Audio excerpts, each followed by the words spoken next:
Uma boa noite, queridos irmãos.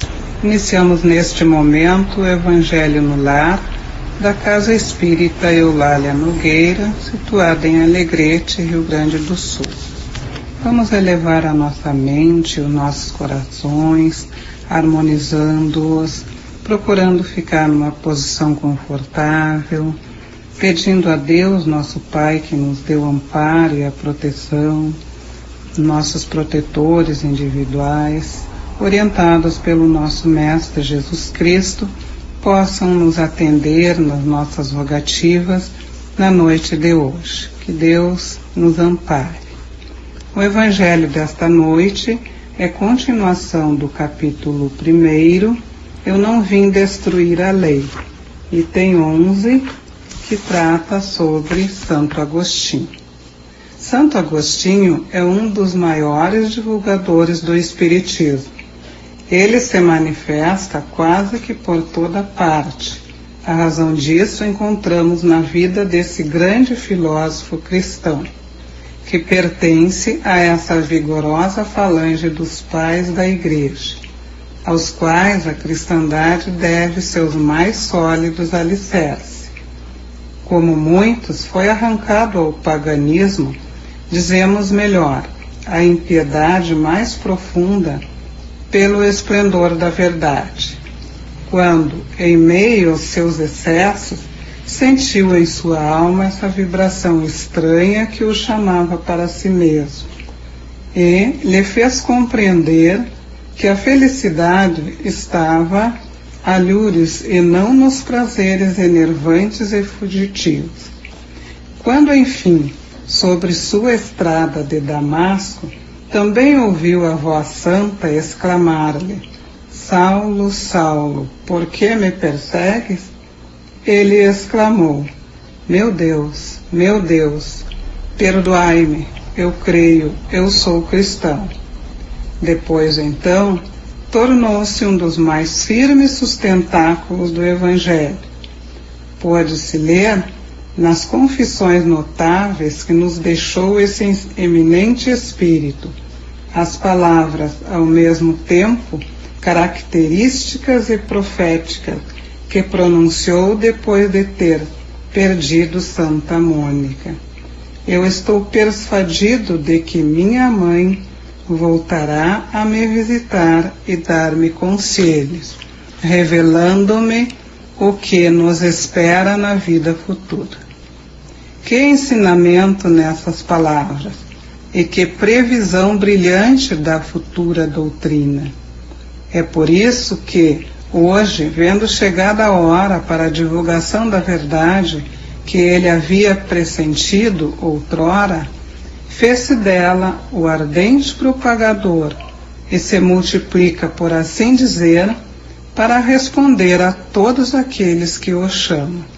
Esta mensagem foi nos deixada por Erasto, discípulo de São Paulo, em Paris, 1863. Tem uma nota explicativa sobre este capítulo. Santo Agostinho vem, pois, destruir aquilo que edificou? Seguramente que não, mas, como tantos outros, ele vê com os olhos do Espírito o que não via como homem.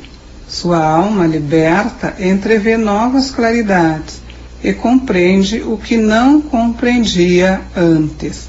Novas ideias lhe revelam o verdadeiro sentido de certas palavras. Sobre a terra, julgava as coisas segundo os conhecimentos que possuía, mas quando uma nova luz se fez para ele, pôde julgá-las mais judiciosamente. Foi assim que mudou de ideia sobre sua crença concernente aos espíritos e sobre o anátema que havia lançado contra a teoria dos antípodas. Agora que o cristianismo lhe aparece em toda a sua pureza, pôde ele, sobre certos pontos, pensar diferentemente do que, quando vivo, sem deixar de ser o apóstolo cristão. Pode-se, sem renegar sua fé, fazer-se propagador do Espiritismo, porque nele vê o cumprimento das coisas preditas. Proclamando-o hoje, não faz senão nos conduzir a uma interpretação mais sã e mais lógica dos textos. Assim, recorre com outros espíritos que se encontram em posição análoga. Então, meus irmãos, este capítulo, que traz por título Não Vim Destruir a Lei, e que abre-se com as 3 revelações, falando sobre Moisés, o Cristo e o Espiritismo, a aliança da ciência e da religião, e encerra-se com esta instrução chamada Nova Era e esta mensagem de Santo Agostinho.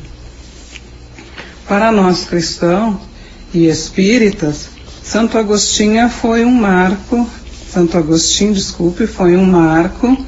para que o espiritismo pudesse se desenvolver, porque à época inicial os filósofos eram muito céticos, não acreditavam na vida após a morte e muito menos acreditavam em Deus.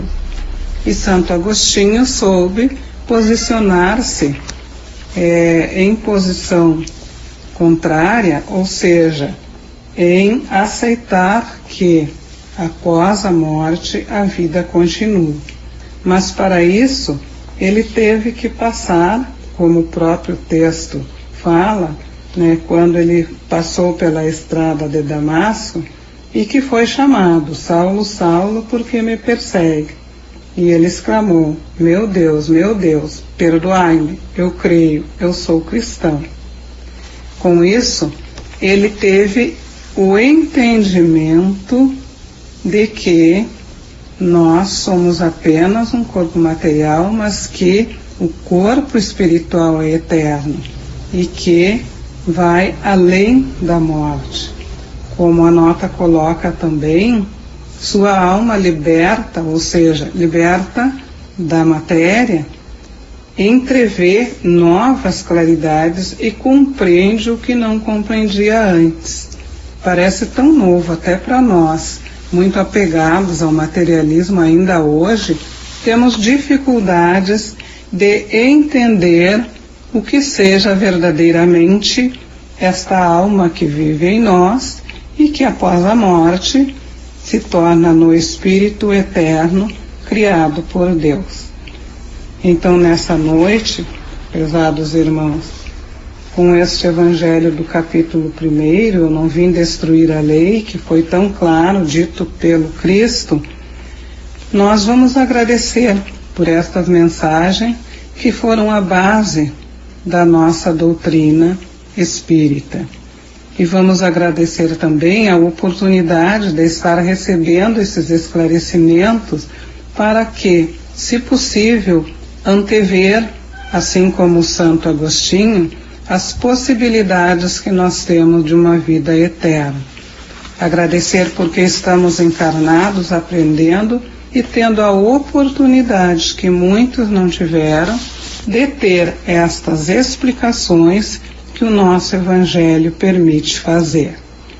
Vamos pedir agora, como eternos pedintes que somos, que Jesus Cristo, nosso irmão e mestre, que os nossos protetores individuais, que as falanges amigas possam estar conosco, derramando fluidos salutares, para que nosso corpo físico, recebendo esses fluidos, possa se edificar, possa se melhorar, possa até se curar se for de nosso merecimento, mas principalmente para que a nossa alma possa entender as verdadeiras bases de uma vida eterna.